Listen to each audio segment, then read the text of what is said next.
आप खुद अपने बच्चों के लिए तरसते हुए आ जाते हैं, तख्तनशी हो जाते हैं प्यारे पिता। इसलिए हम धन्यवाद देते हैं। हे प्यारे पिता परमेश्वर, आज आपका पाक लहू एक एक यहाँ बैठे हुए व्यक्ति पे और जो इस प्रचार को सुनेंगे उन पर लगा देती हूँ। हे प्रभु जी, आपकी पागरू का अभिषेक मांग लेती हूँ। हर एक के ऊपर हो प्यारे पिता कब्जा कर लीजिएगा, उनकी मन की आंखों को खोल दीजिए प्रभु जी, उनकी अंडरस्टैंडिंग को खोल दीजिए ओ प्यारे पिता। आज हर दुनियावी बात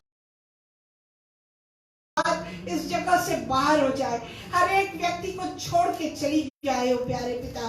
हे प्यारे पिता परमेश्वर, आपका ऐसा कब्जा हो प्यारे पिता परमेश्वर कि एक एक व्यक्ति उपजाऊ जमीन बन जाए ओ प्यारे पिता। ओ प्रभु, आपका जब दुधारी तलवार जाए, वचन रूपी तलवार जाए परम पिता, एक एक के दिलों में नक्श हो जाए ओ प्यारे पिता। ओ जीवन परिवर्तित होने वाले हो ओ प्यारे पिता, 100 गुना फल लाने वाले बन जाए ओ प्यारे पिता। आपके ये सब बच्चे, इन्हें सुनने वाले कान, समझने वाला हृदय दीजिएगा। हे प्यारे पिता, जब आप अपना प्रकाश प्रकाशित वाक्य के द्वारा प्रभु जी व्यक्त कर रहे, जाहिर कर रहे हो प्यारे पिता परमेश्वर, ओ परम पिता, आपका वचन जो जिंदा कलाम है प्यारे पिता, ओ प्रभु जी अपना कार्य करके ही जाए ओ प्यारे पिता। धन्यवाद देती हूँ, मुझ पर अभिषेक करिएगा प्यारे पिता, अपनी रूह का, पाक रूह का ओ परम पिता परमेश्वर। मेरी जबान को आपके शोलों से छू लीजिएगा प्यारे पिता। ओ प्रभु जी, अपना प्रकाश प्रकाशित करने के लिए हे परम पिता, मैं अपने आप को आपके सामने समर्पित करती हूँ प्रभु जी। हे परम पिता, मेरी योग्यता नहीं कि मैं आपके प्रकाश को प्रकाशित कर सकूं, आपके वचन को व्यक्त कर सकूं ओ परम पिता। मुझे आपकी आवश्यकता है, आपके अभिषेक की आवश्यकता है। मेरा जिम्मा लीजिएगा ओ प्रभु जी, जो आपने कार्य करने दिया है उसे मैं फेथफुली पूर्ण रूप से निभा सकूं प्यारे पिता, आपकी सामर्थ्य दीजिएगा। धन्यवाद देती हूँ, स्तुति महिमा प्रशंसा देते हुए इस प्रार्थना को आपके प्यारे बेटे यीशु मसीह के मीठे पवित्र सामर्थी नाम से मांगती और पा लेती हूँ। आमीन आमीन, हालेलुया। आपने लास्ट प्रचार में अध्याय 7 में सुना था कि वहां पर कुछ लोग छूट जाएंगे। कहाँ पे? इस पृथ्वी पर। हमने 7वें चैप्टर में देखा था कि पृथ्वी पर तब भी कुछ लोग रहेंगे। कैसे? मत्ती का अध्याय 24 उसकी 40 और 41 आयत कहती है उसके अनुसार, क्योंकि उनकी हरकतें ऐसी है। क्यों छूट जाएंगे? अगर आप परमेश्वर के योग्य नहीं है तो वो आपको ग्रहण नहीं करेगा, भले ही आपने बपतिस्मा लिया हो, परंतु उसे आपके कार्यों से भी मतलब है, उसे आपके हृदय से भी मतलब है। कहने का मतलब ये है कि जो लोग छूट जाएंगे उन्हें मसीह के विरोधी का सामना करना पड़ेगा। मसीह का विरोधी कौन है? एंटी क्राइस्ट है। आप सोच सकते हैं कि अगर हमारे जीवन में कोई ऐसी बात है, इस वचन को लेकर के, इन वचनों को लेके, प्रकाशित वाक्य के एक एक वचन को लेके परमेश्वर हमें एक बार मौका दे रहा है कि हम अपना निरीक्षण कर ले, हम अपने आप को जांच ले, वरना परिणाम ये होगा, असर ये होगा कि कुछ छूट जाएंगे और कुछ उठा लिए जाएंगे। मत्ती 24 के 40 और 41 के अनुसार। और आप सोच सकते कि जब उसने दान को नहीं छोड़ा, अब्राहम को नहीं छोड़ा और उसने मूसा को नहीं छोड़ा, तो फिर हम कहां पर हैं? हालेलुया। इसीलिए मैं आप लोगों को एक खुदा की खादम होने के नाते, एक लीड एल्डर, एक पासवान होने के नाते आप लोग को कहती हूँ कि जब आप वचन सुनते हैं तो अलर्ट होके सुनिए, अपने मनों को तैयार करके आइए, पढ़ के आइए, ताकि आप जान सके कि सही में है या नहीं है करके। और जब ऐसा करेंगे तो वो आपके हृदय में बस जाएगा, शैतान उसे चुरा नहीं सकेगा। इसीलिए हमें जो जांच करना है कि अपने जीवन को देखना, अपने मोबाइल्स को देखना, अपने लैपटॉप्स को देखना है, चेक करना है कि कहीं हम ऑफ द वे तो नहीं जा रहे, कहीं हम भटक तो नहीं रहे हैं। कहीं हम ऐसा तो कार्य नहीं कर रहे कि जिससे हम छूट जाएं और मसीह के विरोधी का हमें सामना करना पड़े। और मसीह का विरोधी दयालु नहीं है प्रियो, सॉफ्ट हार्ट नहीं है उसके पास, जो हमारे परमपिता परमेश्वर ने रखा है। उसने तो हमारे गुनाहों को माफ कर दिया। पूर्व से पश्चिम जितने दूर है उतने दूर उसने हमारे गुनाह कर दिए। तो फिर उसका हृदय यीशु की तरह नहीं रहेगा। इसीलिए हमें सावधान होने की आवश्यकता है। और ये भी बात सही है कि उन अंतिम दिनों में हमारे हाथ में वचन नहीं होगा। आपको मैंने बताया था कि कलीसिया नहीं होगी उस समय यहाँ पर। तो फिर क्या होगा? अगर वचन आपके हृदय में है तो फिर आप शैतान का सामना कर सकेंगे, वरना असंभव है।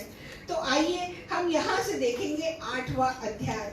इसमें 7वीं सील मोहर खोली गई है और 7वीं मोहर खोलने के बाद में आगे 7 ट्रम्पेट, 7 ट्रम्पेट के विषय में, तुरहियों के विषय में, अभी क्या कहा, नरसिंह के विषय में वर्णन किया गया है। और इसमें इस अध्याय में 4 तुरहियों के बारे में लिखा है और आगे का 9वें अध्याय में है। तो आइए हम देखेंगे कि ये 8वां जो प्रकाशित वाक्य की पोथी है 8वें अध्याय के लिए हम जाएंगे। 7वीं मोहर और 7 तुरहियां या नरसिंह आप पिक्चर देख रहे हैं। ये जो 7 तुरहियां जिन्होंने ली है ये 7 स्वर्गदूत है, एंजल्स है। और हम देखते हैं कि जब उसने 7वीं मोहर खोली तो क्या हुआ। पहला वचन, जब उसने 7वीं मोहर खोली तो स्वर्ग में आधे घंटे तक का सन्नाटा छा गया। अब ये आधे घंटे का सन्नाटा क्यों छाया गया, क्यों छा गया? इतनी शांतता कैसे हो गई? क्या यहाँ पर कोई, जब अभी अमेरिका ने इराक पे वॉर किया था कुवैत के जमीन से, तो कौन थे यहाँ पर? कोई लोग थे? अगर जो लोग थे, मैं यहाँ पे थी उस समय में, और वो एक अनयूजुअल काम था, एक सन्नाटा था यहाँ पर। और वो सन्नाटा ऐसा अनयूजुअल था कि वो आपके हृदय को बेचैन करता है, घबराहट सी लगती है, उसमें सफोकेशन होता है। वो सन्नाटा, परमेश्वर आज इसी बात की बात कर रहा है कि वहां पे आधे घंटे का सन्नाटा छा गया। और ये आधे घंटे का सन्नाटा क्यों? अब बाइबल के अलग अलग स्कॉलर्स, जैसे कि जैसे अगर मेरे पास गाड़ी है, अशरफ साहब के पास है, या आपकी कोई प्रिय चीज है जो आपने बनाई है या आपने यूज की हुई है, आप उसके लिए सेंसिटिव होते हैं, राइट? उसके प्रति आप संवेदनशील होते हैं। आप जानते हैं कि उसमें कहाँ गलत हो रहा है, कहाँ सही हो रहा है। आप उसके अंदरूनी हिस्सों में जाकर के जानने की कोशिश करते हैं। ठीक वैसा ही जो बाइबल के स्कॉलर्स है, वो बाइबल की गहराई में, वचन की गहराई में जाकर के पता करते हैं। और ये मेरा तो इंटरप्रिटेशन नहीं है, पर जो मैंने अध्ययन हासिल किया है उसके द्वारा मैं आपको बता रही हूँ कि 3 रीजन हो सकते हैं। कौन से 3 रीजन हो सकते हैं? अब ये कि ये दुनिया खत्म होने वाली है। आप देखेंगे कि दुनिया खत्म होने वाली है। हमने देखा कि जब मलाकी से मत्ती की किताब आते तक एक परमेश्वर ने किसी से बात नहीं की, सन्नाटा छाया हुआ था। और तब लोग बेचैन थे कि परमेश्वर क्यों नहीं बात कर रहा, कहाँ मुश्किल है, क्यों हम पर अनुग्रह नहीं कर रहा, क्यों रहम नहीं कर रहा। उसकी वजह है प्रियो। तो वैसा ही यहाँ पर सन्नाटा छाया हुआ है। और एक रीजन जो पहला है कि अब जो दुनिया खत्म होगी, आप सोच के देखें, जिस चीज को आपने बनाया हो अगर वो नष्ट होता दिखता है तो आपको कितना दुख होता है। तो आप सोच के देखें, परमेश्वर ने इस सृष्टि को जब बनाया, इस पृथ्वी को जब बनाया, जब दुनिया को बनाया, तो उसने कहा अच्छा है, अच्छा है, अच्छा है। और कह करके उसने जब मनुष्य को बनाया तो बहुत अच्छा है बोला था। और अब वो अपने हाथ की सृजी हुई धरती को अपने हाथ की बनाई हुई रचना को खुद नष्ट करने जा रहा है। तो आप कल्पना करके देखें, कल्पना करके देखें, रोंगटे खड़े हो रहे हैं मेरे कि उसे कितना दुख हो रहा होगा। तो वो इसीलिए एक शांतता थी। स्कॉलर्स एक रीजन ये देते हैं। दूसरा, 3 से 5 का जो समय होता है ये प्रार्थना का समय था। आगे आगे आप देखेंगे कि यह प्रार्थना का समय था। वचन प्रकाशित वाक्य 8 का 3 से 5 में वर्णन लिखा है इसका कि वो समय प्रार्थना का था। अगर हम पढ़े तो आगे हम पढ़ेंगे, परंतु अभी हम कारण बता रहे हैं। और तीसरा रीजन जो है वो ये कि और जब ये प्रार्थना कर रहे थे तो इसमें 24 प्राचीन थे और यहूदा के गोत्र के लोग और इज़राइल के गोत्र के लोग, ये सब वहां पर उपस्थित थे। इज़राइल यहूदा के गोत्र के लोग और 12 चेले उनके, ये सब 24 वहां पर उपस्थित थे और ये प्रार्थना में लगे हुए थे। जब हम प्रार्थना में लगे होते हैं तो वचन कहता है एकांत में जाओ और प्रार्थना करो, मन लगा के प्रार्थना करते, हृदय के साथ प्रार्थना करते। तो ये वो प्रार्थना कर रहे थे। और तीसरा जो है वो 14 विपत्ति घटेगी, क्योंकि हम आगे देखेंगे कि 7 तुरहियां, 7 नरसिंगे और 7 कटोरे पृथ्वी पर डाले गए। ये कटोरे जो थे परमेश्वर के कोप के, क्रोध के, गुस्से के कटोरे थे। हालेलुया। आइए आगे देखेंगे कि उस समय जो पृथ्वी की हालत होगी, तो आप सोच के देखिए, कल्पना करके देखिए कि क्या आलम होगा। और जो एंटी क्राइस्ट है वो बिल्कुल दयनीय नहीं है यीशु की तरह। जिसने यीशु को नकार दिया और जिसने यीशु को त्याग दिया वो महाक्लेश की दुर्दशा को देखेगा। इसलिए उस समय सिर्फ एक ही बचा सकता है। और कौन बचा सकता है? बोल सकता है कोई? एक ही बचा सकता है, यीशु। इसीलिए अगर जल्दी ही प्रभु में आए और ये दिन आपको देखना ना पड़े, ऐसा निर्णय लीजिए। जल्दी प्रभु में आए। कई बार तो इंसान बपतिस्मा तो ले लेता है पर उसकी आज्ञाकारिता में नहीं रहता, उसके अनुसार नहीं चलता, उसके अधीन नहीं होता। और जब ऐसा होता है तो फिर वह निश्चय और निश्चय प्रभु के क्रोध का सामना करेगा और उसे एंटी क्राइस्ट का सामना करना पड़ेगा। क्यों? क्योंकि वो इस पृथ्वी पर छूट जाएगा। दूसरा वचन, तब मैंने उन 7 स्वर्गदूतों को देखा जो परमेश्वर के सामने खड़े रहते हैं और उन्हें 7 तुरहियां दी गई। स्वर्गदूत, उनको 7 तुरहियां दी गई थी। आगे देखेंगे। अब हम देखेंगे कि आगे तीसरा वचन, फिर एक और स्वर्गदूत सोने का धूपदान लिए हुए आया और वेदी के निकट खड़ा हुआ और उसको बहुत धूप दिया गया कि सब पवित्र लोगों की प्रार्थनाओं के साथ सोने की इस वेदी पर जो सिंहासन के सामने है चढ़ाए। आप लोगों ने पहले के अध्यायों में देखा कि वे जो सच्चे मसीह है, अभी बताऊंगी मैं आपको कि सच्चा मसीह कौन है। वे जो लोग सच्चे मसीह हैं और उन्होंने अपने परमेश्वर के लिए जो शहीद हो गए, वे परमेश्वर के सिंहासन के नीचे हैं चमकते हुए और वो परमेश्वर से प्रार्थना कर रहे सतत आप लोगों के लिए, हम लोगों के लिए और जो नष्ट हो रहे उन लोगों के लिए सतत प्रार्थना कर रहे हैं। और जो आज सेवकाई कर रहे हैं उनके लिए भी वो प्रार्थना कर रहे हैं कि परमेश्वर ऐसा आपके लोगों पर सताव कब तक होगा। और ये कटोरा जो है उस प्रार्थनाओं से भरा हुआ है, धूपदान है। जब हम प्रार्थना करते हैं तो जो हमारी प्रार्थनाएं होती है वो बुखूर की मानित ऊपर उठती है और उसको पसंद आती है जब सच्चे दिल से की जाती है। तो वो समय जो आपको मैंने बताया कि प्रार्थना का समय था और वो वेदी को लेकर के, सोने के कटोरे को लेकर के, सोने के धूपदान को लेकर के वेदी के निकट आए और परमेश्वर के सामने उसको धूप दिया गया, उसके सिंहासन के सामने। ये मैंने एक पिक्चर डाला हुआ है कि परमेश्वर का सिंहासन रखा है और सामने एक सोने का कटोरा है, ताकि आपको याद रहे। आपको फिर से एक बार बोलती हूँ कि ये सारे पिक्चर्स काल्पनिक है, ये सिर्फ याद रखने के लिए है, क्योंकि जब हम आंखों से देखते, कानों से सुनते हैं, तो फिर वो हमारे दिलों में बैठ जाता है। चौथा वचन, उस धूप का धुआं पवित्र लोगों की प्रार्थनाओं सहित, अभी मैंने आपको बताया कि प्रार्थनाओं के सहित स्वर्गदूत के हाथ से परमेश्वर के सामने पहुंच गया, सुमधुर सुगंधित सुवास की तरह। और जब पहुंचता है तो वो उत्तर बन के आता है। हालेलुया। आगे हम बताएंगे कि क्या प्रार्थनाएं थी, कौन है वो सच्चे मसीह जिनकी प्रार्थनाओं को वो ग्रहण कर रहा है।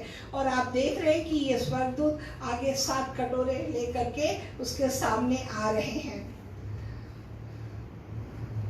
5वां, तब स्वर्गदूत ने धूप डाल लेकर उसमें वेदी की आग भरी और पृथ्वी पर डाल दी, और गर्जन और शब्द और बिजलियां और भूकंप होने लगे।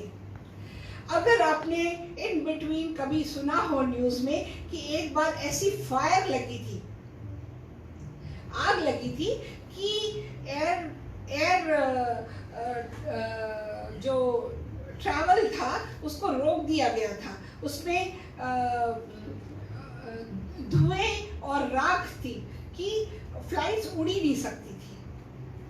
ठीक वैसा ही एक कल मैं एग्जाम्पल दे रही हूँ कि जब उस समय ये आलम था, तो जब परमेश्वर का क्रोध जब वेदी जब आप इसमें देख रहे हैं आग से भरी हुई और पृथ्वी पर जब डाल दी जाएगी तो कैसा होगा, गर्जन होगा, शब्द, बिजलियां, भूकंप होगा। अभी बिजली चमकती तो हम लोग चमक जाते हैं, डर जाते हैं, आंखें चौंधिया जाती है। तो आप कल्पना करके देखें जब परमेश्वर का क्रोध आएगा तो कैसा होगा। एक जस्ट पिक्चर बनाया इंटरनेट से देख करके मैंने आप लोगों के लिए डाला है। 6वां वचन हम देखेंगे, तब वे 7 स्वर्गदूत जिनके पास 7 तुरहियां थी उन्हें फूंकने को तैयार हो गए। जैसे ही उसने पृथ्वी पर डाली वो कटोरे की आग, ठीक उसी समय में ये जो 7 लोग थे ये तैयार हो गए तुरही फूंकने के लिए। और जब तुरही फूंकने के लिए तैयार हो गए तो हम देखेंगे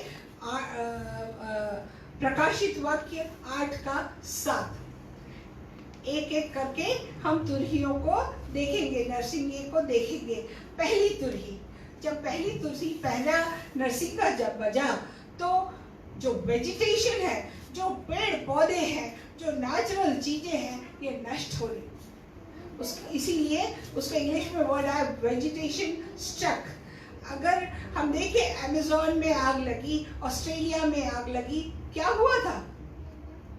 दुनिया भर के फायर ब्रिगेड, पानी उठा उठा के डाला गया, बहुत ही कठिनाई के बाद उसको नियंत्रण में लाया गया, और आज भी वो पूर्ण रूप से नियंत्रण में, कंट्रोल में नहीं है। तो जब परमेश्वर की जो गुस्सा उठेगा और वो जब उसकी बिजली चमकेगी तो आप सोचिए कि क्या परिणाम होगा।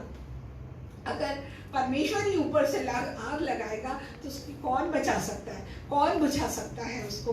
आप कल्पना करके देखिए। इसीलिए आज परमेश्वर हमें समय दे रहा है कि हम अपना रिश्ता परमेश्वर के साथ अच्छा करें। विश्वासियों, परमेश्वर के साथ अपने रिश्ते को अच्छा करिए। जो और कठिनाई किस बात से हो रही है कि उनको, उन लोगों के साथ मुश्किल नहीं हो रही है जो बचे हुए नहीं है। आजकल समस्या है जो बचे हुए हैं उनको वापस से बचाना पड़ता है, बैक स्लाइड हो गए हैं। उसमें हर कोई शामिल है प्रियो, चाहे वो कोई भी हो, चाहे प्रचारक हो, चाहे सुनने वाले संत लोग हो, चाहे सेवकाई में करने वाले लोग हो। कहीं ना कहीं कोई ना कोई कारण है जो इस प्रकार के काम के कारण कठिनाइयों में आ जाते हैं, बैक स्लाइड हो जाते हैं। ये तो शुक्र है खुदा का कि जिस पर वो अनुग्रह करता है उसको बचा लेता है, उसके गुनाहों को माफ करता है। प्रियो, इसीलिए अपने रिश्ते को उसके साथ अच्छा बनाइए। इब्रानियों की किताब 12वां अध्याय उसका 28वां वचन कोई पढ़ सकता है तो झट से पढ़े। इब्रानियों की किताब 12वां अध्याय, अक्सर प्रीत होता है इसलिए मैंने पढ़ने के लिए लोगों के लिए रख दिया था, तो अगर आपने निकाला है तो पढ़िएगा।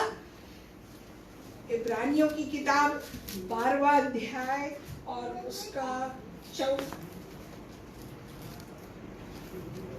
12 कितना? 12 का 28वां वचन 28। इस कारण हम इस राज्य को पाकर जो उसे हिलने को नहीं कृतित हो और इस विवेक और भक्ति और भय सहित परमेश्वर की ऐसी आराधना करें जिससे वह प्रसन्न होता रहे। हालेलुया। तो हमको ऐसा बनना है, अपने आप को ऐसा करना है। आगे देखेंगे हम कि पहले स्वर्गदूत ने तुरही फूकी और लहू से मिले हुए ओले। आपने देखा कि वेजिटेशन नष्ट हो रहा है, वेजिटेशन पे आघात हुआ है, इंसानों पर नहीं पर पेड़ पौधों पर। स्वर्गदूत ने तुरही फूकी और लहू से मिले हुए ओले और आग उत्पन्न हुई। आपने देखा कि बिजली, भूकंप, आग उत्पन्न हुई और पृथ्वी पर डाली गई और पृथ्वी की 1/3 जल गई और पेड़ों की 1/3 जल गई, सब हरी घास भी जल गई। मैंने आपको कहा वेजिटेशन स्ट्रक, जो नेचर है, जो प्राकृतिक चीजें, नैसर्गिक चीजें हैं, पेड़ पौधे, वो सब नष्ट हो गए जैसे ही पहली तुरही फूकी गई। इसीलिए मैंने उसको रेड में डाला है कि आप उसको ध्यान दे सके, अपने दिमाग में बिठा ले। और मैंने पिक्चर भी डाला हुआ कि एंजल ने तुरही फूकी, स्वर्गदूत ने, और उसका परिणाम आग नीचे उतरी है और पेड़ पौधे जलते हुए दिख रहे हैं। ये मैंने याद रखने के लिए एक पिक्चर इंटरनेट से निकाला। अब इसके विषय में कैसे हम जानेंगे? पैरेलल स्क्रिप्चर क्या, पुष्टि क्या करता है? निर्गमन की किताब 9वां अध्याय इसकी 24 आयत। जो ओले गिरते थे उनके साथ आग भी मिली हुई थी और वे ओले इतने भारी थे कि जब वे मिस्र देश बसा था, जब से मिस्र देश बसा था, तब से मिस्र भर में ऐसे ओले कभी न गिरे। उस समय भी परमेश्वर का क्रोध इजिप्ट के लोगों पे आया था। उसको और पुष्टि करता है यिर्मयाह 21वां, जरमाया 21 अध्याय इसका 14। निर्गमन एक्सोडस है प्रियो, अगर आप लोग को नहीं ध्यान में आ रहा हो तो। निर्गमन मतलब एक्सोडस 9 का 24 था, यिर्मयाह मतलब जरमाया 21:14। निर्गमन को शायद उर्दू में खरूज की किताब बोलते हैं। यिर्मयाह 21 का 14। और यहोवा की वाणी है कि मैं तुम्हें दंड देकर तुम्हारे कामों का फल तुम्हें भुगताऊंगा। उसने दान को नहीं छोड़ा, प्रेम को नहीं छोड़ा। निनवे भी चला जाता अगर जोना वहां पर ना पहुंचता, और जोना को भी बहुत कठिनाई से वो वहां पे पहुंचा। अनाज्ञाकारिता उसने भी की थी, परंतु परमेश्वर ने उसे आज्ञाकारिता में लेके आया। तो इसीलिए हमें ध्यान रखना है। और लिखा हुआ है कि मैं उनके वन में आग लगाऊंगा और उसके चारों ओर सब कुछ भस्म हो जाएगा। यह यिर्मयाह की किताब 20 का 47, 20 की 47वीं आयत। और दक्षिण देश के वन से कहे यहोवा का यह वचन सुन, प्रभु यहोवा यह कहता है कि मैं तुझ में आग लगाऊंगा और तुझ में क्या हरे क्या सूखे जितने पेड़ हैं सबको भस्म करेगी।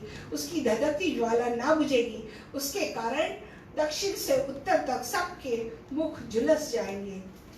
48वां हमें नहीं पढ़ना है। तो जब यहोवा ही खुद आग लगाएगा तो फिर परिणाम क्या होगा? और आप सोच के देखें कि ये ओल्ड टेस्टामेंट में प्रोफेसी हुई, भविष्यवाणी ओल्ड टेस्टामेंट पुराने नियम में, पुराने करार में हुई है और जो इस समय पूरी होने जाने वाली है। तो बाइबल हमारी कितनी सत्य है मैं भी नहीं जानती थी प्रियो। जब मैं अध्ययन कर रही हूँ, पढ़ रही हूँ, अब समझ में आता है। जैसे विश्वास में बढ़े और उसके वचन में बढ़ रहे तब समझ में आता है। प्लीज अपना रिश्ता परमेश्वर के साथ में अच्छा करिए, क्योंकि अगर उसकी आग लिखा हुआ आगे, प्राणियों को सूझ पड़ेगा कि वह आग यहोवा की लगाई हुई है और वह कभी न बुझेगी। क्योंकि अगर उसका क्रोध भड़क उठा, उसकी आग लगी, तो फिर उसको कोई नहीं बुझा सकता। यिर्मयाह 38, यहेजकेल 38 का 22-23। मैं मरी और खून के द्वारा उससे मुकदमा लड़ूंगा और उस पर और उसके दलों पर, उन बहुत सी जातियों पर जो उसके पास होंगी, मैं बड़ी झड़ी लगाऊंगा। और ओले, सुन लीजिए फिर से, अभी हमने क्या पढ़ा था इसमें कि क्या हुआ था? ओले, आग।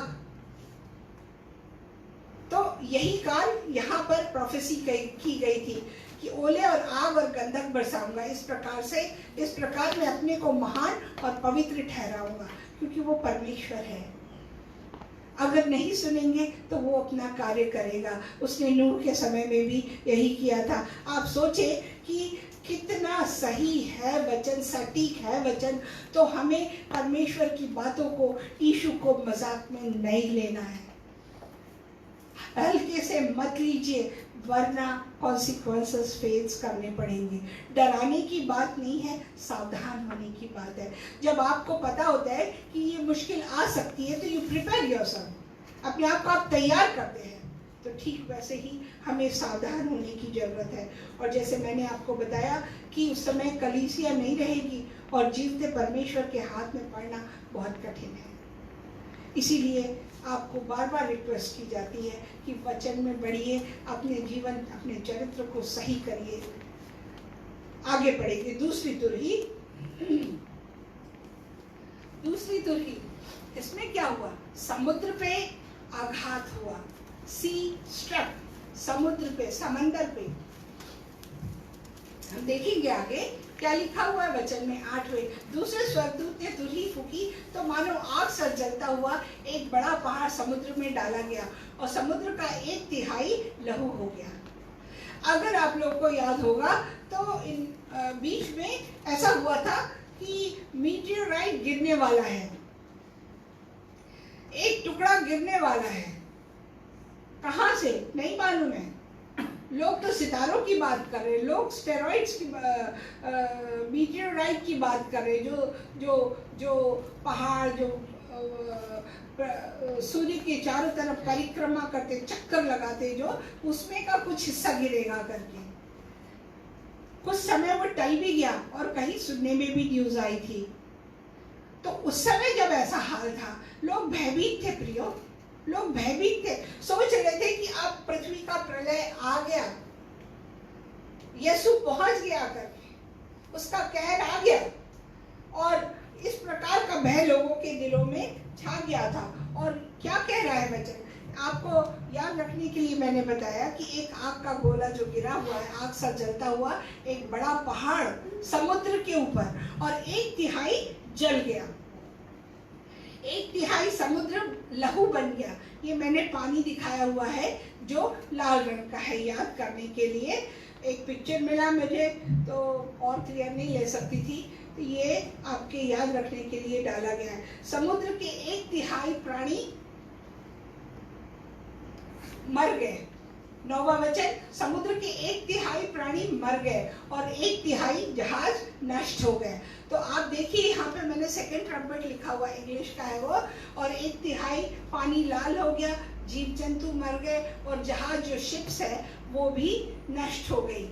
क्या होगा अगर जब जहाज, जो फिश जो मछलियाँ खाते हैं, जिनका भोजन ही स्टेबल फूड है, वो कहाँ जाएंगे? आप इमेजिन करिए कि वो कैसा रक्त हो गया है पानी। तो क्या वहाँ के जीव जंतु सही रहेंगे? वो भी नहीं रहेंगे। तो क्या होगा? और कई जगह देखें, इंडिया वगैरह में कई मजहब है जहाँ मछलियों की पूजा ही की जाती है। आज किसी ने एक पोस्ट डाल दी थी कि कौवे की खाना क्यों डालते हिंदुओं में मरने के बाद में? तो बोले कौवा जीवन देता, आशीष देता। मैं हंस रही थी कि यह भी कैसा अंधविश्वास है। जीवन देने वाला सिर्फ और सिर्फ एक अव्वल वाहद यीशु है। कोई अपने व्यक्तिगत अपने ऊपर ना ले इन बातों को, परंतु ये सत्य है प्रियो कि एक कौवा कैसे आपको जीवन देगा। सोचने की बात है। उसको खाना खिला के वो कैसा जीवन देगा? मत्स्य अवतार कहते हैं, मछली का अवतार कैसे हो सकता है? तो ये हमें सोचने वाली बात है। 1/3 नष्ट हो जाएगा। अब जहाज जब नष्ट हो गए तो आवागमन खत्म, खाने पीने की चीजें सब डिप्राइव्ड, किसी को नहीं मिल पाएंगी। परिणाम भूख मरी। हबक्कुक की किताब 1 अध्याय का 14वां वचन, क्यों मनुष्यों को समुद्र की मछलियों के समान, उन रेंगने वाले जंतुओं के समान बनाता है जिन पर शासन करने वाला नहीं है। आप सोच के देखें, यहाँ वचन मनुष्यों की तुलना समुद्र की मछलियों के साथ कर रहा है। मतलब हमारे में स्थिति एक जीव जंतु के समान हो जाएगी, जहां से जो व्यापार करते वो खत्म हो जाएगा। तो जो आपको मैंने बताया कि जो सी फूड खाते हैं वो भी खत्म हो जाएगा। कितनी कठिनाई होगी जो स्टेबल फूड खाते। सोचे कि जो नोहा के समय में इस प्रकार से हुआ तो क्या वो झूठ था? नहीं ना। परमेश्वर ने नाश किया जब लोग गुमराह हुए तो। ठीक उसी प्रकार से सदोम गमोरा का भी ऐसा हुआ। परमेश्वर ने क्रोध आया तो उसने नाश किया। ठीक वैसा ही अगर अभी मैंने आपको बताया कि निनवा में अगर जोना नहीं जाता तो इसी प्रकार से कार्य होता कि वहां के लोग नहीं बच पाते। तो आइए हम आगे देखेंगे। इसीलिए हमें समझ जाना चाहिए कि जो लोग सोचते हैं कि यीशु सत्य नहीं है, अभी वक्त है, हम बाद में उसे ग्रहण कर लेंगे, यह ठीक नहीं है प्रियो। यीशु के जीवंत खुदा के हाथों में पड़ना, उसके क्रोध का सामना करना बहुत ही कठिनाई की बात है। और ऐसा ना हो करके आज समय कि हमें उसे ग्रहण कर लेना है। ग्रहण करके अपने चरित्र को, अपने जीवन को उसकी आज्ञा मानते हुए हर एक बात में अपने आप को सीधा करना है। हर एक क्षेत्र में, चाहे वो शारीरिक, आर्थिक, मानसिक, आध्यात्मिक, आपके कामकाज की हो, पारिवारिक हो, उसको सीधा करिए प्रियो। तीसरी तुरही 10वां वचन 10 से 11 देखेंगे। इसमें हम देखते हैं कि पानी पर आघात हुआ, वाटर स्ट्रक। इंग्लिश में लिखा हुआ वाटर स्ट्रक, पानी पर आघात हुआ है।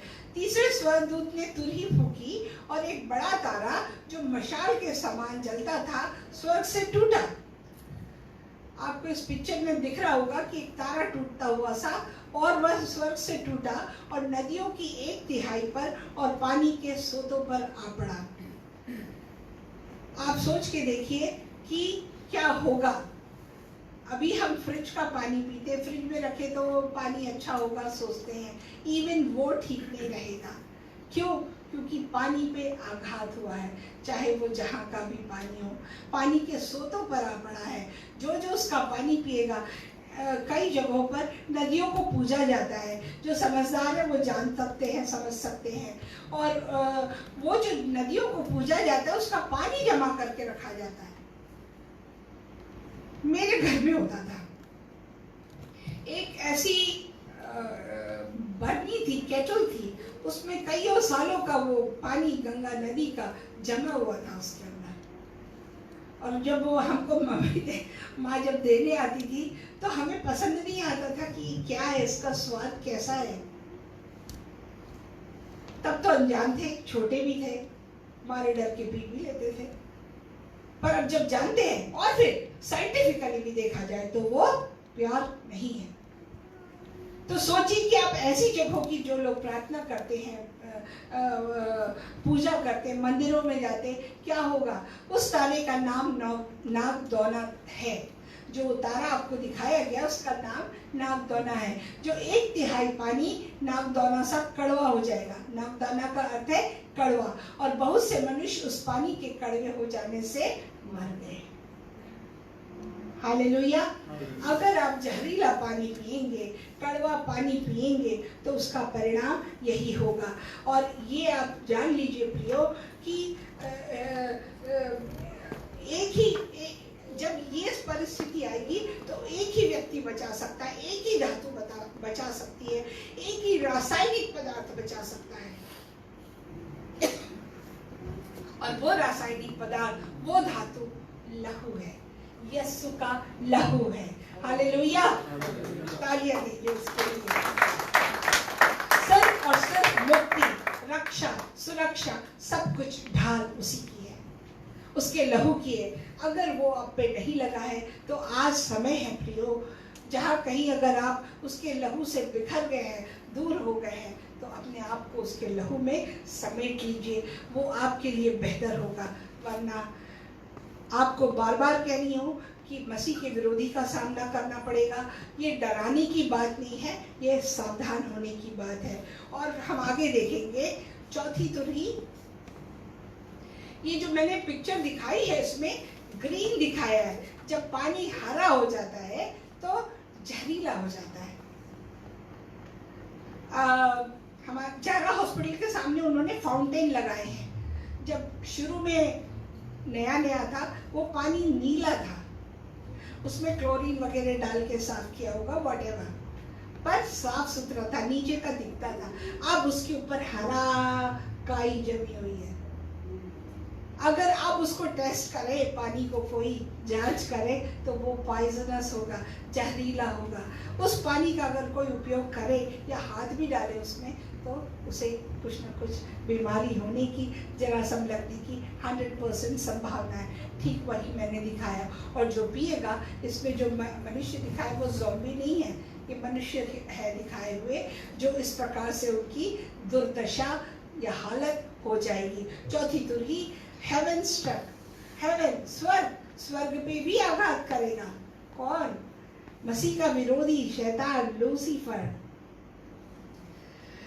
आगे देखते हैं, ये पिक्चर आप देखेंगे चौथी तुरही में। चौथे स्वर्गदूत ने तुरही फूकी और सूर्य की तिहाई और चांद की 1/3 और तारों की 1/3 पर आपत्ति आई, यहाँ तक कि उनका 1/3 अंग अंधेरा हो गया और दिन की 1/3 में उजाला न रहा, और वैसे ही रात में भी। हालेलुया। क्या आप लोगों ने सुना है कि साइंस में ऐसा होने वाला है? एक बॉम्बे में एक प्लानिटोरियम है। प्लानिटोरियम में उन्होंने आर्टिफिशियल ऐसा बनाया हुआ है, आकाश, तारे वगैरह, और उसमें कमेंट्री आती रहती है। उसमें बताया जाता है कि प्लैनेट ऐसा होगा और ऐसे होने के बाद में सूर्य अंधेरा होगा, मतलब ये सब सितारे आपस में टकराएंगे। ये साइंटिफिक एक्सप्लेनेशन है, बट एक्चुअल एक्सप्लेनेशन ये है, यीशु का है। हम आखिर की तरफ बढ़ रहे हैं, तो ये जो होगा इस प्रकार से होने वाला है। ये साइंटिस्ट नहीं बता रहे, ये हमारा यीशु बता रहा है, वचन बता रहा है। वो वचन जो ए और आमेन है, उसकी एक एक बात सच है। अब आप इमेजिन करके देखें कि वो लोग जो ज्योतिष शास्त्र पर विश्वास रखते हैं। प्रियो, कभी जब आप लोग को तो पता है कि मैं हिंदू परिवार से थी, मेरे पति क्रिश्चियन थे, बिलीवर थे, और जब इस प्रकार से हुआ तो हमें भी कभी ज्योतिष वाले के पास ले जाया गया था। उन्होंने भी देख देख करके बहुत ढेरों भविष्यवाणियां की थी। उन्होंने भी कहा था कि आपका साथ टूट नहीं सकता, इनको अब कोई अलग नहीं कर सकता। परिणाम क्या हुआ? ज्योतिष विद्या, ज्योतिष शास्त्र झूठा। क्या हुआ? वैसा नहीं हुआ। जो परमेश्वर की इच्छा थी पूरी हुई। परमेश्वर ने हर एक के लिए समय निश्चित किया हुआ है, वो कार्य पूरा हुआ। तो ऐसे समय में जो लोग जो भविष्य जो जो जो तारे पढ़ते हैं, स्टार्स देख करके भविष्य बताते हैं, वास्तुशास्त्र, इस घर में प्रवेश नहीं करना, ये घर तुम्हारे लिए शुभ नहीं है, ऐसे सब करने वाले कहाँ जाएंगे? जस्ट इमेजिन, अगर यीशु है, यीशु का शास्त्र है, उसका पाक वचन आपके हाथ में है, तो सब कुछ संभव है प्रियो। और हम देखेंगे आगे कि ये लोग सारे लॉजिक लगाते हैं। अब जब ये ही नष्ट हो जाएंगे तो फिर क्या होगा? उनका सारा कार्य विफल हो जाएगा। ये बाइबल की बातें हैं और हम सबको समझना होगा इन बातों को। हमें सावधान होना होगा कि ऐसा समय आने वाला है जब 1/3 सूर्य की रोशनी, 1/3 चंद्रमा की रोशनी और 1/3 जो सूर्य का प्रकाश है ये अंधेरा हो जाएगा, नजर नहीं आएगा, पूरा ब्लैकआउट। तो ये स्वर्गदूत ने चौथी तुरही फूकी है।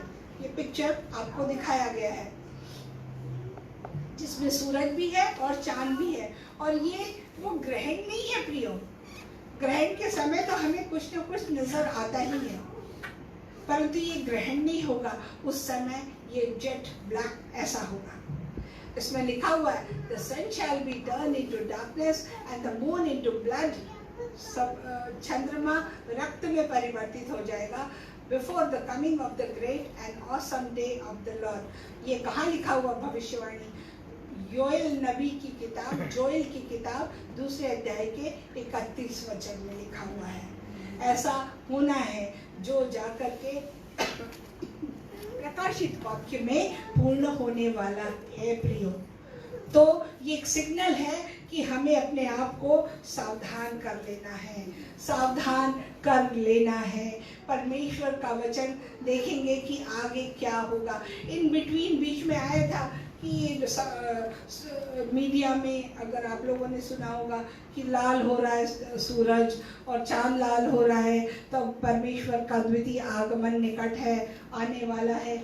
और ऐसी जब बातें होती तब लोग भयभीत हो जाते हैं। जैसे हम 7 कुंवारियों का एग्जाम्पल सुनते हैं कि जो लोग जो तैयार थी उन्हें उठा लिया गया, जो नहीं थी उन्हें छोड़ दिया गया, और वो फिर मिन्नतें भी करती रह गई तो नहीं ग्रहण किया गया।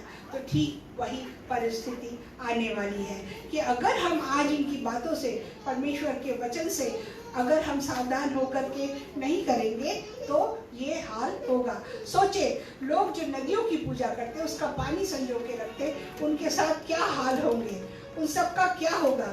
जो ज्योतिष, वास्तुशास्त्र और विज्ञान में अधिक विश्वास रखते, उनका क्या होगा।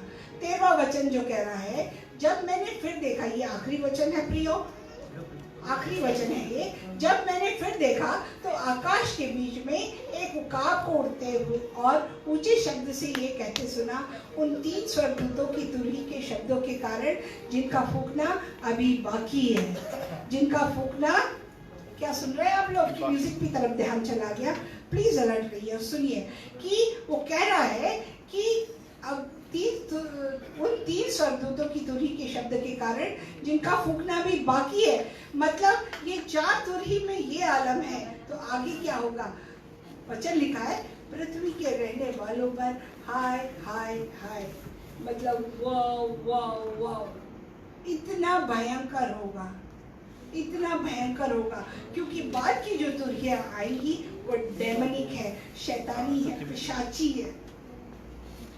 मैंने सिर्फ आपको आइडिया देने के लिए डाल के रखा है। अब तक सिर्फ प्रकृति और नेचर के ऊपर इन तुरहियों ने नाश किया, और जो पृथ्वी की 1/3 पृथ्वी का नाश किया। लेकिन जो अब 3 तुरहियां है वे शैतानी या डेमनिक है, जो सब मनुष्यों का नाश करेंगी।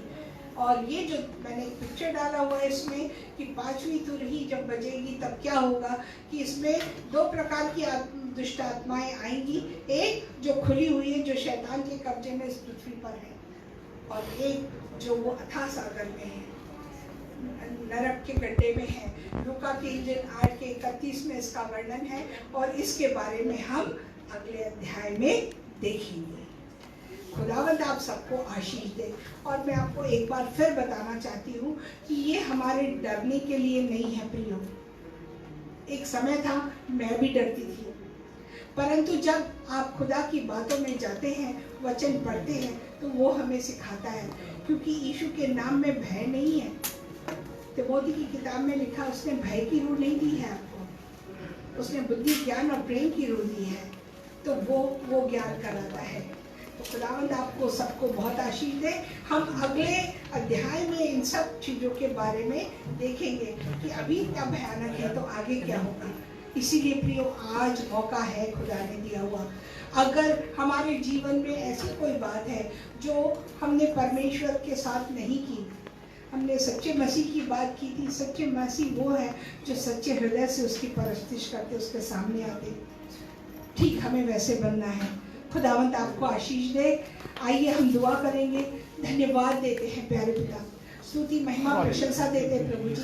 आज जो आपने अपना वचन सिखाया है, बताया, भेजा है, हे प्यारे पिता, सबको वो महसूस कराइए, एहसास कराइए, आपकी उपस्थिति का एहसास कराइए। हे प्रभु जी, जब ये सोए तो अपना प्रकाश इन पर प्रकाशित करिए। जब कोई कार्य करे प्रभु जी इन्हें बताएं। हो परमपिता परमेश्वर, आपकी रूह से मांग लेते हैं इनका संरक्षण, कि इस हिंदी कलीसिया में से एक भी रूह, और जो सुन रहे परमपिता, एक भी रूह व्यर्थ न जाए। हे प्यारे पिता परमेश्वर, अपना कब्जा करके, आपका जो वचन कहता है कि जब आप किसी के जीवन में कोई कार्य शुरू करते तो वो कभी तब तक नहीं रुकते जब तक वो खत्म नहीं हो जाता, ताकि हम रेस जीत सके। और सत्य और मुकुट के हकदार हो सके। हे प्यारे पिता, उस वैसी दया और अनुग्रह हर एक पे उंडे लीजिएगा। धन्यवाद देती हूँ, स्तुति महिमा प्रशंसा देते हुए इस प्रार्थना को आपके प्यारे बेटे यीशु मसीह के नाम से मांगती और पा लेती हूँ। आमीन। आमीन। परमेश्वर की जय। God bless you. खुदावंद आपको बरकत दे। खुदावंद का कलाम कहता है कि खुदा के नजदीक जाओ तो वो तुम्हारे नजदीक आएगा। आए गुनाहगारों, अपने हाथों को क्या करो, साफ करो, और आए दो दिलों, अपने दिलों को पाक करो। आज हमें उसके ज्ञान को पढ़कर उस पर ईमान रखना है और अपने दिलों में उसके वचनों को बसा लेना है। तभी ये जो हालात बताए गए हैं, इनसे आप बचे रहेंगे और इनसे आप डरेंगे नहीं। तो ज़रूरी है कि हम उसके वचनों को अपने अंदर समा लें।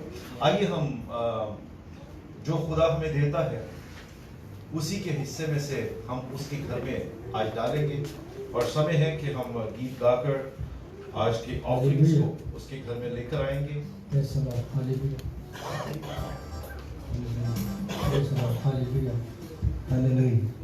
रब जहानी दा सब कर तूतां नू, जो लुक लुक के तू करदा ऐ। रब जहानी दा सब कर तूतां नू, जो लुक लुक के तू करदा ऐ।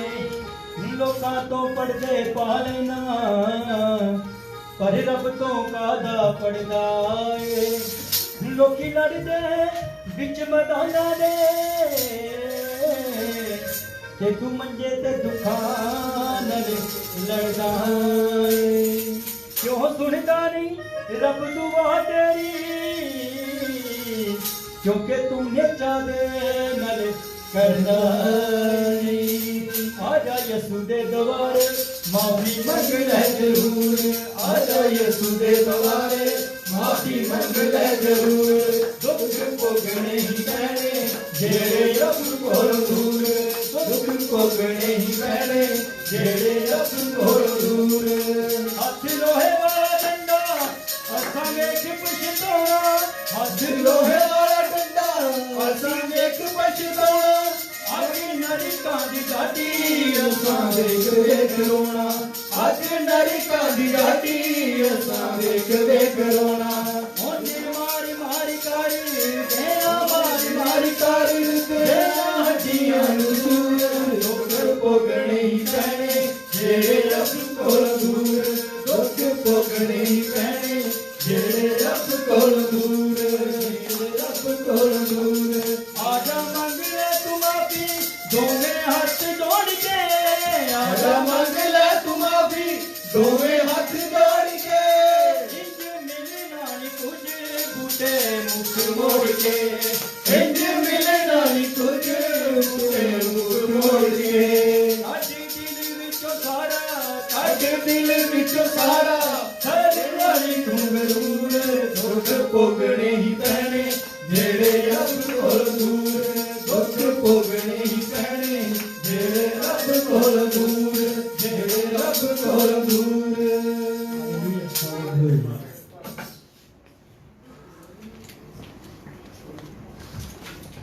हालेलुया। आज इससे पहले कि हम आगे बढ़े, इससे पहले कि हम आखिरी दुआ करें, हम भाई रिंकू को सामने बुलाएंगे। आज इस भाई का जन्मदिन है, तो हम भूले नहीं हैं इन्हें, क्योंकि ये फैमिली का हिस्सा है, और हम सब इनके लिए बर्थडे गाएंगे और उसके बाद हम इनके लिए दुआ करेंगे। भाई सामने ले आइएगा। चलिए फिर ऑफरिंग के लिए दुआ कर देते हैं, बाद में फिर इसके लिए दुआ। हालेलुया। जब तक आप प्रिपरेशन कर रहे हैं, आप भाई जरा प्लीज ऑफरिंग के लिए आ जाइए। मैं भाई आसिफ से चाहूंगा ऑफरिंग के लिए दुआ करें। ऑफरिंग के लिए सब हाथ बढ़ाएंगे ऑफरिंग की तरफ। ये सब अपने सर को झुकाएंगे और अपना हाथ बढ़ाएंगे ऑफरिंग की तरफ। कदूस कदूस रब फ़ाइल लश्करों के खुदा मेरे सच्चे जिंदा सोने खुदा, हम नहायती आजिज़ी और इंतज़ार के साथ तेरे सुंदर चरणों में आए। खुदा हम इस लायक तो ना थे, लेकिन फिर तेरी कुदराना तेरी कुदराना शफ़क़त है कि तुम जैसे निकम्मों पठों लायकों को बारहा फजल बख्शता है कि खुदा तेरे हुज़ूर हम फराहम हो सकें। प्यार से भरे खुदा शुक्रगुजार हैं खुदा के तुम्हें खैर आफियत से खुदा तो अपने घर में लेकर आया। और खुदा जितने भी लोग तेरे हुजूर आए, तेरे हुजूर खुदा सब ने बरकत पाई। तेरी खुदा आमद के लिए, तेरे तख्त के लिए खुदा तेरे शुक्रगुजार हैं। प्यार से तेरे खुदा शुक्रगुजार हैं खुदा कि खुदा तूने इबादत के तमाम हिस्सों में खुदा तूने हमारे साथ साथ हमारे रहा, तूने बरकत बख्शी। या खुदा तूने जो अपनी बंदी के वसीला से अपनी मुंह की बातें हम तक पहुँचाई, बख्श दे खुदा कि हमारी ज़िंदगियों में खुदा और फलदार साबित हुआ खुदा। और तेरे कलाम के मुताबिक, तेरे आइन के मुताबिक, तेरे दस्तूर के मुताबिक हम अपनी ज़िंदगी को गुजारने वाले हों। हम शुक्रगुजार हैं खुदा उन तमाम लोगों के लिए खुदा जिन्होंने खुदा तेरे दिए में से तेरे हुजूर या खुदा उन्होंने दिया। खुदा मैं सबके लिए तेरे हुजूर दुआ करूँ, सबके लिए तेरे हुजूर बरकत की दुआ मांगता हूँ। तो खुदा के खत्ते हमेशा खुदा भरे रखना है बाप, क्योंकि खुदा आमदनी पर है, खुदा के रोज़गार पर हमेशा खुदा तो अपनी बरकत पर खुदा का दायम रखना। और अपने घर की तमाम ज़रूरियात खुदा यकीनन खुदा तो पूरी करता रहा है, खुदा तो करता रहेगा। प्यार से भरे खुदा मैं एक एक फ़र्द बशर को फिर से खुदा जो इस कलीसिया से जिनका ताल्लुक़ है तेरे हुजूर रखता हूँ खुदा, तो उन्हें और ज़्यादा ब्लेस कर, और ज़्यादा खुदा अपने हुजूर है खुदा तो बड़ा और है खुदा तो फजल बख्शा खुदा के तेरे हुजूर है खुदा लाइक तौर से आने वाले हों। एक दफ़ा फिर से इस पूरी इबादत के लिए तेरे शुक्रगुजार हैं। हमारी छोटी सी अर्ज़ मिन्नत को सुन और कबूल कर, क्योंकि हमने सब कुछ मांगा और पाया है तेरे प्यारे बेटे अपने खुदा यीशु मसीह के पाक और पवित्र नाम का वास्ता देकर सुन और बख्श दे। आमीन। आप लोग को एनकरेज करना चाहते हैं कि जो खुदा की खिदमत कर रहे हैं वे अपने जन्मदिन देख के तारीख मुझे दे दे, ताकि आपको ऐसा सरप्राइज मिल सके। और कलीसिया को एनकरेज करना चाहूँगी कि जो लोग यहाँ पर आते हैं, सुनते हैं, प्रार्थना करें कि खुदा ने उनके लिए क्या बुलाहट रखी है, और है तो आगे आकर के बताइए कि डॉक्टर साहब हम ये कर सकते हैं, अशरफ साहब हम ये कर सकते हैं। अगर ऐसा करेंगे तो खुदावन आपके लिए भी आशीष देगा। हालेलुया। तो जितने लोग अभी क्वायर में रहते हैं, सेवकाई करते, चाहे वो टाइट अशरिंग हो, चाहे हॉस्पिटैलिटी हो, आप लोग को एनकरेज करना चाहती हूँ और कांग्रेगेशन को भी एनकरेज करना चाहते हैं। वचन कहता है be blessed and be a blessing. May God bless you. Thank you, God bless you. इससे पहले कि रिंकू भाई अपना केक काटें, मतलब आप अपने लिए केक काटें, एक साल और कम कर लें अपनी जिंदगी का, उनके लिए मैं एक वचन पढ़ना चाहूँगा। खुदा उनके कलाम में लिखा है, ये शुक्रगुजारी का ज़बूर है कि खुदा हम पर रहम करे और हमको बरकत बख्शे। भाई रिंकू, खुदावंद आप पर हमेशा अपना रहम वाला हाथ रखे और आपको बरकत बख्शता रहे और अपना चेहरा आप पर जलवागर फरमाए, ताकि आपकी राह जमीन पर जाहिर हो और आप नजात के आपकी वजह से लोग नजात पाए। God bless you. हमारी दुआएं आपके साथ हैं। सब हाथ बढ़ाएंगे भाई की तरफ। प्यारे खुदावंद तेरा शुक्र, तेरी तारीफ करते हैं तेरे बच्चे के लिए, भाई रिंकू के लिए खुदावंद, जिसे तूने एक और नया साल उसकी जिंदगी में बख्शा है। ये सुनासरी तमाम गुजरे सालों में तूने अपने बच्चे की हिफाजत की, अपने बच्चे को जीवित रखा। अभी खुदावंद जो नए साल में उसने कदम रखा है, इसमें खुदावंद तेरी बड़ी बरकत इसके लिए मांग लेते हैं। खुदावंद जी, जो काम ये करना चाहता था पिछले सालों में नहीं कर पाया, इन नए साल में खुदावंद तमाम काम इसके पूरे होने वाले हो। खुदावंद जिस तरह ये अपने बच्चों की कफालत करता है, तो खुदावंद इसके साथ रहना, इसे बढ़ोतरी देना, जहाँ काम करता है वहाँ खुदावंद इसकी बढ़ोतरी हो, हर तरह से महफूज रखना। यीशु के नाम से मांगते और पा लेते हैं, जमायत कहे आमीन। आमीन। आए ब्रदर जी। मैं अप्रिशिएट करूँगी कि उन्होंने इच्छा जाहिर की, उन्होंने कल प्रार्थना करवाई कि मेरी इच्छा है कि वो लोग जो कलीसिया तक नहीं पहुँच पाते, उनके लिए उन्हें एक गाड़ी मिल जाए जहाँ काम करते हैं उनकी तरफ से, और अगर वो मिल जाती है तो वो कलीसिया के बहुत सारी जानों को ला सकेंगे। तो हम दुआ करते हैं कि खुदावंद का पाक रूह उन पर उतरे, अभिषेक हो, और प्रभु जी जो बंद रास्ते वो खोल दीजिए। परमपिता परमेश्वर खोल दीजिए कि आपका फेवर उन्हें उनके बॉस के द्वारा मिले और वो गाड़ी उनको मिल जाए, परमपिता इजाज़त मिल जाए और वो बहुत सी आत्माओं को ला सके। हे प्रभु जी, उनकी सेवकाई को, उनकी प्रार्थना को कबूल करिएगा। धन्यवाद देकर यीशु के नाम से मांगते हैं पालन। आइए हम इनके लिए सब विश गाएंगे। चले भाई, छुरी पकड़ लो तो हम पता ही नहीं लगा खुशी। Happy birthday to you, happy birthday to you, happy birthday dear Rinku, happy birthday to you. May you have many more, may you have many more. Happy birthday, God bless you. Happy birthday to you. God bless you. ਇਹਦੇ ਚ ਤੁਹਾਨੂੰ ਖਵਾ ਦਿੰਦੇ ਆ ਲੋ। ਖੁਦਾ ਤੁਹਾਨੂੰ ਬਰਕਤ ਦੇਵੇ ਬੜੀ ਬੜੀ। ਖੁਦਾ ਤੁਹਾਡੇ ਨਾਲ ਹੋਵੇ। ਇੱਕ ਟਿਸ਼ੂ ਦੇ ਦਿਆ ਜੀ ਮੈਨੂੰ। ਹਾਲੇਲੂਇਆ।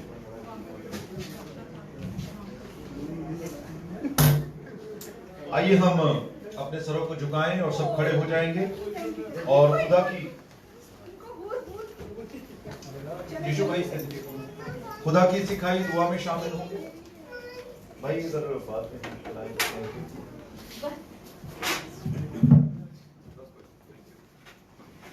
बाद में आप एक दूसरे को खिलाते रहिएगा ताकि हम दुआ कर सकें। दूसरी कलीसिया भी आती है। आइए हम सब अपने सरों को झुकाएं, खुदा की सिखाई दुआ में शामिल हो। आए हमारे बाप, तू जो आसमान पर है, तेरा नाम पाक माना जाए, तेरी बादशाहत आए, तेरी मर्जी जैसे आसमान पर पूरी होती है जमीन पर भी हो। हमारे रोज रोटी आज हमें बख्श देना, जिस तरह हम अपने कर्जदारों के कर्ज मुआफ करते हैं, तू भी हमारे कर्ज हमें मुआफ करना। हमें आजमाइश में न डालना, बल्कि बुराई से बचाना, क्यों जो बादशाह कुदरत जलाल हमेशा तक तेरे हैं। आमीन। खुदावंद तुझे बरकत दे और तुझे महफूज रखे। खुदावंद अपना चेहरा तुझ पर जलवागर फरमाए और तुझ पर मेहरबान रहे। खुदावंद अपना चेहरा तेरी तरफ मुतवज्जा करे और तुझे सलामती बख्शे। अब खुदावंद यीशु मसीह का फजल, खुदा बाप की मोहब्बत, पाक रूह की शराकत आप सबों पर, आपके खानदानों पर, तमाम मुकद्दसीन पर, तमाम खादमीन पर हमेशा हमेशा होती रहे। आमीन आमीन आमीन। जाइए और जो नहीं आए उन्हें जरूर पूछिएगा।